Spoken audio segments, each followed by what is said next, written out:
William Shakespeare के राजनीतिक शत्रुता और आत्मघात पर आधारित नाटक कोरियोलानस का हिंदी सारांश। इंट्रोडक्शन। परिचय। कोरियोलानस शेक्सपियर की अंतिम त्रासदियों में से एक है। यह एक महान रोमन सेनापति की कहानी है जिसकी बहादुरी और देशभक्ति तो महान है, लेकिन घमंड और आम लोगों के प्रति नफरत उसे विनाश की ओर ले जाती है। यह नाटक राजनीति, जनमत, अभिमान और आत्मत्याग की तीखी आलोचना है। Act 1 the hero of Rome, Rome का वीर। नाटक की शुरुआत रोम में अकाल और अशांति से होती है। जनता खाने पीने की वस्तुओं की मांग कर रही है, लेकिन उन्हें लगता है कि शासक वर्ग उनकी नहीं सुनता।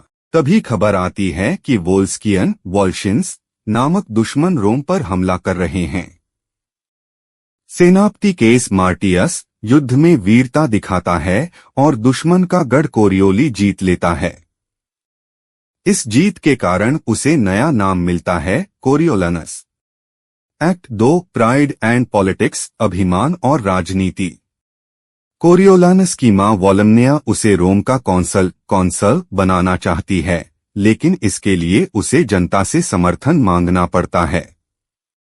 कोरियोलानस को यह विचार अपमानजनक लगता है। उसे लगता है कि सैनिक सेवा ही उसका परिचय है, उसे भीख नहीं मांगनी चाहिए।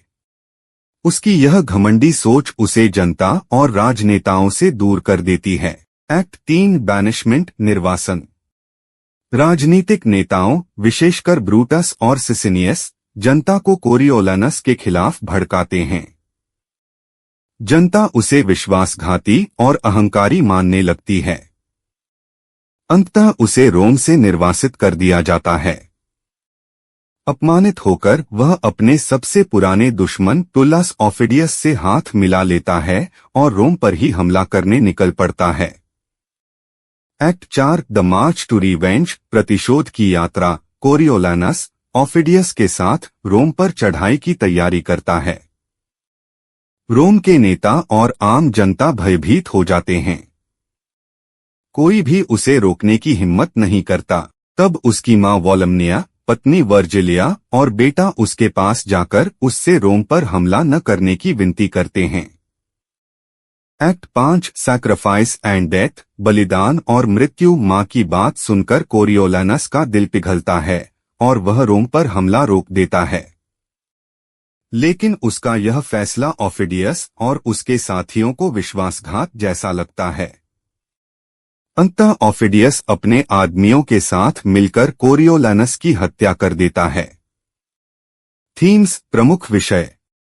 प्राइड वर्सेस ह्यूमिलिटी, घमंड बनाम विनम्रता। कोरियोलानस का घमंड उसकी सबसे बड़ी कमजोरी बन जाता है। पीपल वर्सेस पावर, जनता बनाम सत्ता। नाटक में जनता और नेताओं के रिश्ते, जनमत और लोकतंत्र पर गहरी टिप्पणी है। मदर एंड सन, मां और बेटा। वोलमनिया और कोरियोलानस का संबंध नाटक का सबसे भावुक पक्ष है। फेमस कोट, प्रसिद्ध पंक्ति, there is a world elsewhere. दूसरी जगह भी एक दुनिया है।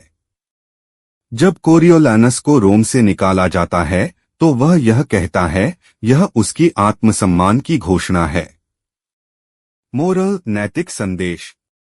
कोरियोलानस हमें सिखाता है कि केवल वीरता से नेता नहीं बना जा सकता। अगर किसी में नम्रता, संवाद और सहानुभूति नहीं है तो वह अपने ही लोगों का शत्रु बन जाता है। घमंड और जनमत की अनदेखी सत्ता को नष्ट कर सकती है। दोस्तों, अगर आपको यह बुक समरी अच्छी लगी तो वीडियो को लाइक, शेयर और सब्सक्राइब करें। कमेंट करके अपनी प्रतिक्रिया भी दें। बेल का बटन दबाएं। इससे आपको अगली बुक समरी का नोटिफिकेशन मिल जाएगा। धन्यवाद।